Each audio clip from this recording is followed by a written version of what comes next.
This is Listening with Franklin Livingston, and our guest is John Strange. Today, our guest is John Strange. John is an actor and he's a writer. He's written a lot of stuff, including the movie we have been talking about, Abrogation. Welcome, John. Thank you.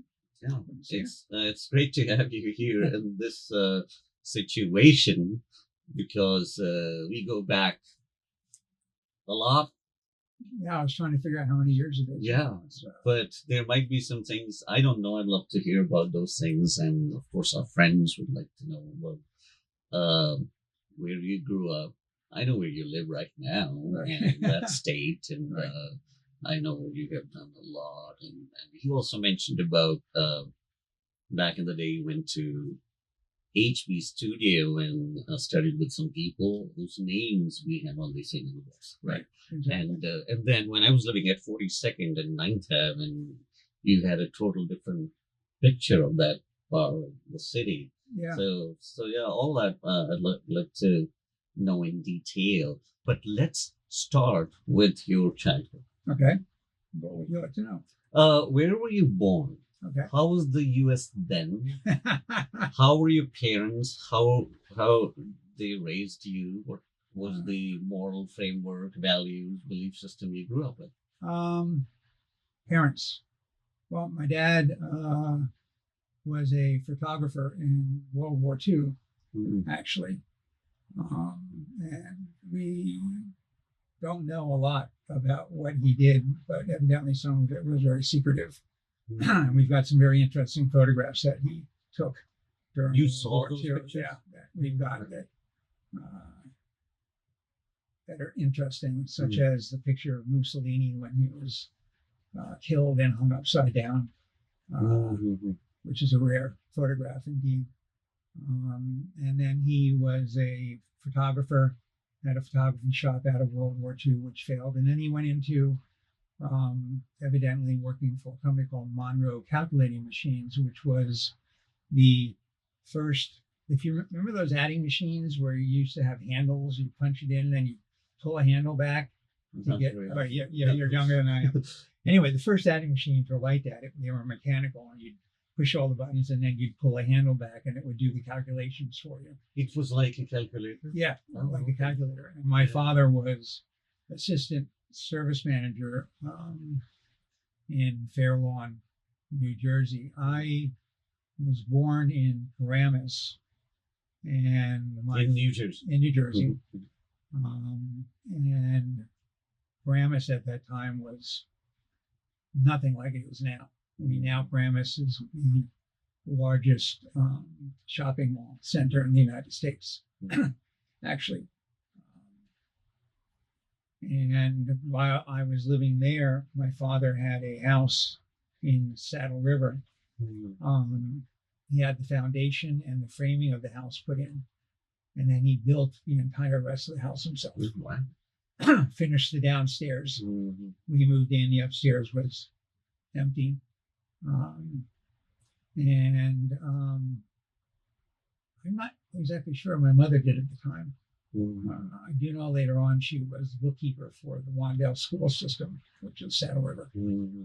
So both your parents came from more of a middle class background. Yeah, my dad's father ran away from home when he was 16. My original name is not Strange. It's Lipman. Evidently, we're just finding this stuff out. Yeah. He ran away from home. He was 16 and went to England. He went to England from the U.S. From the U.S. Oh, wow.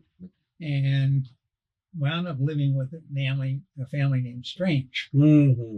So he adopted the name Strange and had his name changed legally to Strange. And then evidently went to South Africa and fought in the Boer Wars. He was a surgeon.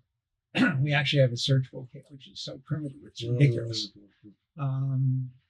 Rumor has it he was some important member of the South African Council assistant to the mayor or something like that. Mm.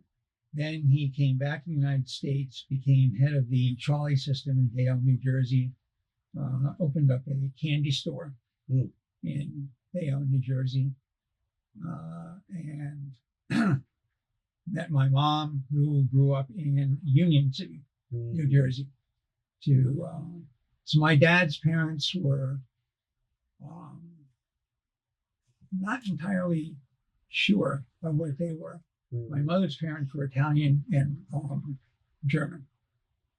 So that's why you see Yeah. quarter Italian. And my dad, yeah, Yeah. quarter Italian. Yeah. So that's where my mix comes from. Mm. So when I was a year old, I moved to Saddle River, which was about a 4-mile move. Saddle River is now I think one of the highest per capita income towns in the country. So at the time it was very Italian. Let me put it that way. Okay. Okay. And grew up there, and a lot of fun being there for the most part. You had to have a minimum of 2 acres of land, which is a lot By law? by law in the town. It's still the town.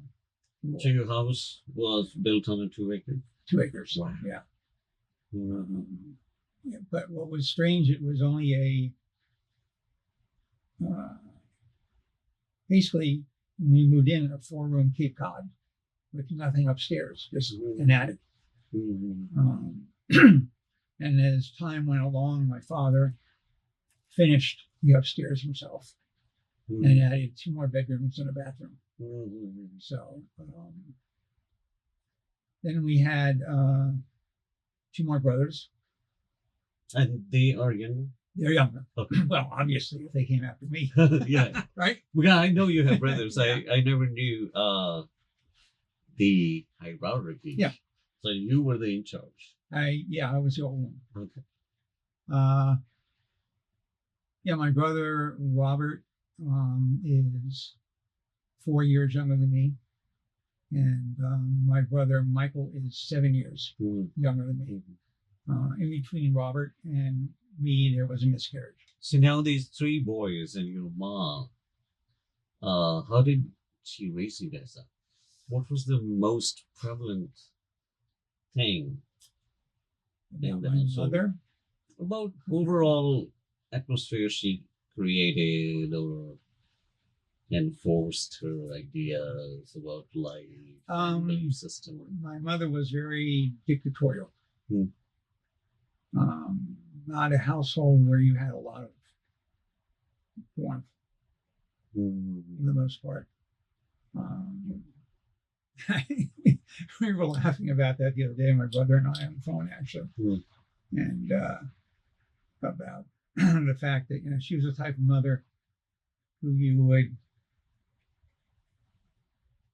we all had chores. We would have to clean the house once a week, and then she would go around the house with white gloves to see if there was dust on anything. The inspection. Yeah. And if she found dust, we had to clean the entire house again, not just that section, but the entire house again. That was the type of. And your father? My father was a sweetheart. So you used to have some sort of escape from the father, or like, hey, mom is so strict, let's go to the dad. Yeah.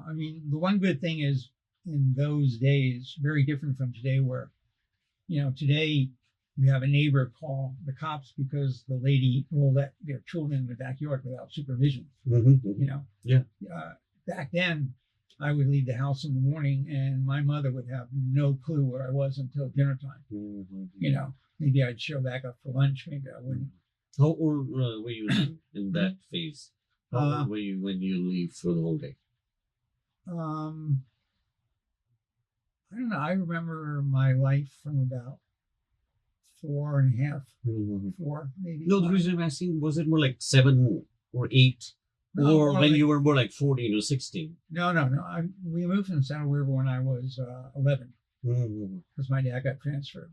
So we're talking about more like 6, Oh, 5, 6. so 6-year-old kid could just spend a day out. Yeah. Without having a Wi-Fi. Not Wi-Fi, sorry, a cell phone. No cell phones, no Wi-Fi, no beepers, no nothing. Was the phone, the landline was there? The landline? There was Okay. there were landlines, but no other form of communication. But how was the culture, the environment? Was it dangerous? Like, oh my God, somebody might kidnap a kid or other fears. Like nowadays, I don't know why, but we even fear walking to a grocery store and we feel more safe if we are driving. There was my street was a dead end street. Okay. Then there was maybe half again the length of our street to a highway called Route 17, which at the time was a 2-lane highway. It's now a 6-lane highway, which tells you the difference. And from behind our house, there was a farm, and then it was almost 2 miles to the next road. Okay, and that was filled with basically dense woods and swampland. And to the next side of us, there was a house across the street, and then there was another maybe 1/4 to 1/2 mile of dense woods, and then another street, which my aunt and uncle lived on. So we would actually, there was a pathway that we developed, walking through the woods to go to my aunt and uncle's house, which was pretty shortcut. But you didn't think about anything, like that. There was, you didn't worry about cars. I walked to school. As soon as I was able, they didn't have bus services there. My mom drove me when I was, that young enough where I couldn't really walk. But as soon as I could walk myself to school, ride a bike to school, that's what I did. And then when my brother Robert was old enough to go to kindergarten, then I walked him to school and stuff. Even on snow days, interesting enough, we walked. So there wasn't a sense of threat. No sense of threat at all. I don't even think a second thought was given to it, quite frankly. Why do you think that was the case? Overall, the culture. A lot less people, number one. A lot less people. So everybody kind of knew everybody? Yeah. As an example, I grew up Presbyterian. So a weird vision of Presbyterianism. I'm now an agnostic. So I can go into that later as to why that happened. But on our street, every Christmas, I have no idea how this developed, but either starting at our house one year or the last house at the other end of the street, we would start Christmas caroling on Christmas Eve.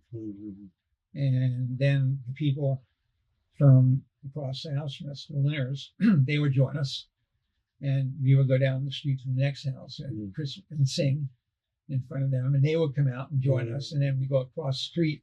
And so by the time we got to the end of the street, the entire street was all together singing Christmas carols, and whoever was at the end of the street, one side or the other, would host, and we'd have like a Christmas party. So there was more sense of being in a community. Yeah. And people recognized each other, recognized each other's kids. Yeah. Right? Pretty much. Right. But, okay, I'm just curious. So Italian town. And you were Presbyterian. Your mother was a Presbyterian? Or my mother, it's a good question. I don't know. I don't know. Which was... But there was no one of them were. Okay. But there wasn't any tension of tradition, like, oh my God, they're not Catholic. Well, I went to Sunday school every Sunday. At a Presbyterian church? Presbyterian church called the Old Stone Church, which is in Upper Saddle River. Is it still there? Still Oh, there. okay. And it actually is an old stone church. Built out of like fieldstone, that kind of thing. Beautiful building. And at home, were the practices such as not wasting food, or starting with praying over the food, not wasting food because there are people, or thanking God and all that, was that a part of the household? The not wasting food thing was. The God thing didn't really enter into the household at all, but it was one of those households where you ate everything on your Finish, plate. yeah. You finished Finish your everything that's on plate, your whether plate. Yeah. whether you liked it or not.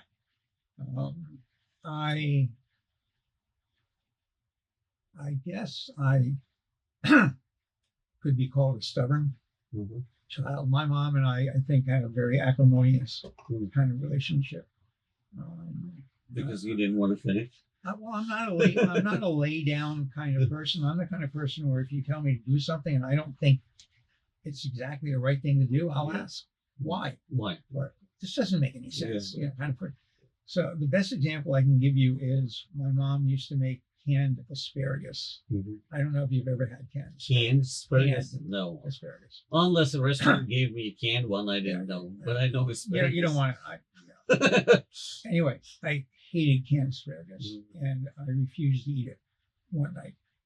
And so my mom said, well, until you finish that, you're not getting up from the table. And at 1 o'clock in the morning, my mom came down and in from the bedroom and said, you can go to bed now. I was still sitting at the table. I mean, this gives you an idea of what finishing the food, Yeah. is. But my mom, we had a joke, is that my mom would cook something on Sunday and we'd still be eating some version of it on Friday. Leftovers. Leftovers. Yeah. So my two brothers and I did not eat leftovers. We don't care if there's anything left over.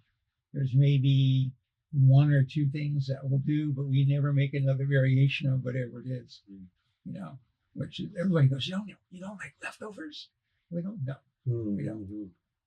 So while she was training you, for the lack of a better phrase, to be more disciplined, and you were the guy who goes after this why.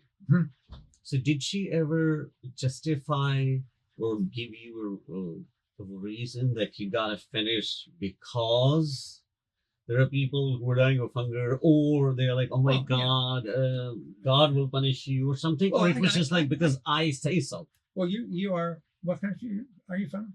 Pakistan. Okay. Well, I used to get, people were starving in India. That's what my mom would always say. So you have to eat your food here. Otherwise, I'll send you to India. No, and I would go, terrible thing probably to say is I don't know anybody in India.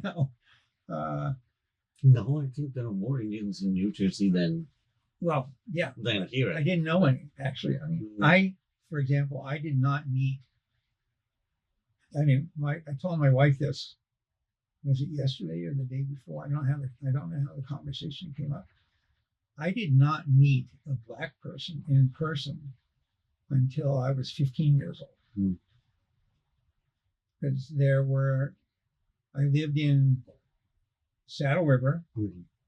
I lived in Ramsey for 1 year, which was literally right across the highway from where we lived, because my dad got. I'll tell you that story in a little while. Then I lived in Williamsport, Pennsylvania for several years. And then I moved back to Spring Valley, New York, which is where I graduated from high school. Spring Valley High School is where I met my first Black person who was a student, who also became one of my best friends in high school, which was interesting. So I went, oh, you're Black. I actually said that to him, and he goes, oh, yeah, this. And, I met my first African-American schoolmate in grad school. Okay. I met people of African background who were not born in the U.S. before that. But I never met an African-American until I moved to Chicago, which is so weird. But Yeah. same Same thing. Hispanic. The first, I think our program had only one Mexican American guy, and before that, no. Yeah. It's, So it's it was weird. so I mean, it weird. doesn't happen Yeah. like that. I guess maybe in the Midwest or something, Yeah, but that's where I was. certainly not on the East Coast. Right. Yeah. Does that happen Yeah. anymore? No. No. So So you graduated your high school in New York. in New York, in Spring Yeah. Valley, Okay. Rockland County. Okay. Right. How was that? How was because I know you have kids, and how was high school then versus now? Was it private or public school? Public. Okay. Also, we had I had a graduating class of over 600 Oh, great. people, Mhm. which is huge by any standards. Mhm. The classes now are, far Mhm. smaller than that. So that was kind of interesting. It was a good school, a really good school to go to. Mhm. I was extremely shy Mhm. as a child. I mean, so shy that when they were still doing the Pledge of Allegiance, Mhm. I couldn't get up in front of class and lead it. I would just, wasn't able to get the words out. Mhm.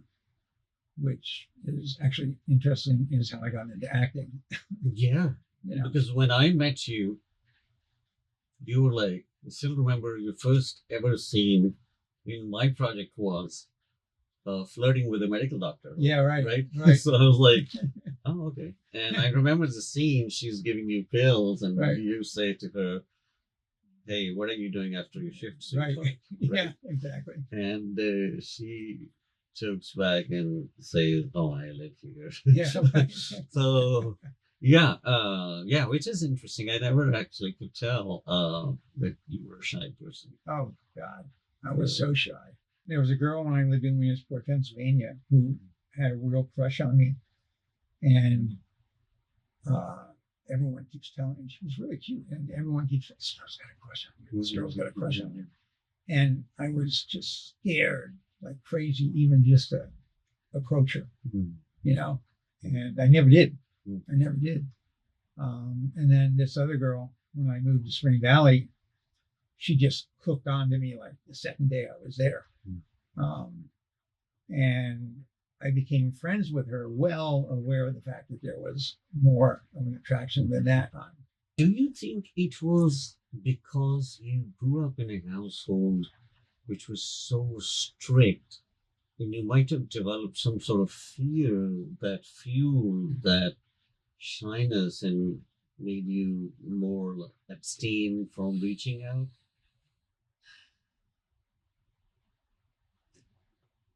Well, absolutely. In fact, I've been discussing that with psychiatrists my entire life. Insofar as my ability to handle mental intimacy, shall we say, and how far I can release that part of myself into the relationship, or can I do it and can I sustain it, or how soon does it end, or how far can I do it, and it certainly has, certainly did have a major effect on, how my emotions work. So, fair sex. Question for you, for our friends who might not understand what mental intimacy is, would you be comfortable unpacking that a little bit? Sure. Yeah. Well, you know how like when you first get into a relationship and you're going out with a person a couple times, or maybe even it's just the first date, you just go, and it's like everything is like rosy, and you can't wait to see this person, butterflies, and you want to do anything for this person. It's like my current wife. Mhm. We met on a blind date, Yes. and we were just having drinks, Mm. and then drinks turned into dinner, Mm. and I asked her out. The second night I asked her out was for a party at my dad's house on New Year's Eve. And when I brought her back and dropped her off at her apartment in New York City, I remember standing on the sidewalk outside of her apartment and saying, "I'm going to marry this woman." Mm. You know, and I knew right away. It's just like, this spark Mhm. that was there. And, you feel like you can't live without the person. Yeah. Almost. And that everything you want to do things, and you just have so much fun, Mhm. and you want to create, a life with this person. But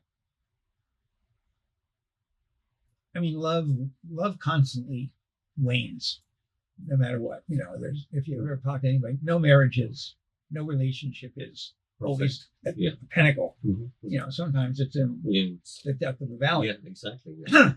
There are ups and downs in every relationship. Exactly. Me, for some reason, I tend to take a step back Hmm. at some point in relationships, and it's never intentional, Mm. nor is it always predicated on anything. There's no series of events that suddenly, like in a marriage, suddenly we're arguing about our kid, because we need to educate them differently or anything like that causes the valley. It's just, all of a sudden, I think maybe I start becoming unconsciously distrustful of the relationship or the possibility of the relationship staying, or my capability of sustaining my feelings, Mhm. that type of thing. Mhm. But that's that's all from my mother. Mhm. That's basically from not getting it. Mhm. So, those friends who are parents, Mhm. and or they are in a leadership role, uh, being a parent or a father figure to someone or a mother figure to someone, what would you say to them? What should they be careful about while parenting a kid? Well, what I have two boys. Mhm. One turns 38 next week, Mhm. and the other will turn 36. Mhm. Yeah, in a month and a half, 2 months. Um, and what I tried to do, which seemingly has worked, is not dictate Mhm. to them. Nothing was ever black and white. It was never, you've got to do good. With me, it was, you've got to do good. You've got to be the best. You've got to be the best. And because I have a revolting part of me, I'm not revolting, but because there's a side of me that always fights back, I probably didn't try to do my best, just because I was told I had to do my best. Mhm. With my kids, I always said, try to do your best. I know you're going to fail at some stuff, and you have to realize you're going to fail. And it's at some okay stuff, to and it's fail. okay to Yeah, fail. yeah. Do I want you to fail? No. Mhm. And if I can help you in any way, shape, or form, please don't ever, not come to me, and be aware of the fact that if you do come to me, I could be wrong. So my answers and my helping you are never going to be, perfect for you either. But do your best for us to trust each other, and that seems to have worked. That's great. Yeah, I mean, Very, some very praise, and I know parents would say you gotta have A grades, and especially our part of the world. Yeah. Things have changed now, and I think the media has done a great job in changing the mindset. Say 20 years ago, 30 years ago, the idea was you have to have good grades so you could get to med school. Right. And even I know people who did not want to become a medical doctor. The idea was if you want to model or become a newscaster or actor or whoever, at least do that after you have the medical degree. Right. Right. Right. And it wasn't healthy. And it is never healthy to impose what you as a parent want. Right. Kids. Yeah. I mean, I never pushed them to go in any one direction. I encouraged them if they showed a desire, to do certain things. Like my son Jake is a drummer, but professionally he works for a startup company doing basically product management for the most part. But he works on coding and other things of that nature, tech things in the company. I'm lucky in that both my kids are highly intelligent, and they're both people. My older son's a little bit more internal than my younger son, who's very magnanimous, for the most part. But they both did whatever they wanted to do. Elliot, the old one's a lawyer. Yeah. He wanted to go to law school. And Jake's always wanted to be a professional drummer, quite frankly. But he hasn't managed to get to that point because it's very hard to become a musician. You got to find the right people. Yeah. So in the meantime, I don't think it'll never happen, but he does do some gigs on the side, and things like that. Did I encourage both of them once they decided where they wanted to go? Absolutely. And if they had wanted to do something different, absolutely, I would encourage them. Apart from this imposing and keeping things black and white, what about the general discipline, the habits when kids are growing up? How was it for you, and how was it for your kids when you became a parent? Well, my mom, until I was 15, would hit me. If you didn't shower or did things wrong, she would just go like that. I remember one time I had a roof outside my window. We lived for 1 year in Ramsey. My dad got transferred from Saddle River to actually from Saddle River. His office was in Fairlawn, and he became promoted to service manager from assistant service manager and moved to Williamsport, Pennsylvania. So we had a house being built, and I'm not sure what happened, but the house didn't get finished. No, I'm sorry, I got the timing wrong. They delayed the transfer, but our house sold in Saddle River so fast we had no place to live. So we rented a house across the highway in Ridgewood, and there was a roof outside my window which was sloped.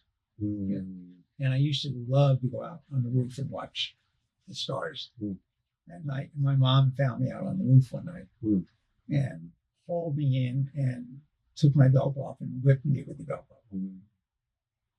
And welts all over. And my dad heard about that and saw what it looked like and got kind of pissed off at her. But what finally happened is one day when I was 15, we had a block party and my mom had made brownies. And I came in to get something in the house and she was in there, and I walked in the door and she said to me, "Why did you eat this brownie?" I said, "I didn't eat the brownie." And she said, "Yes, you did.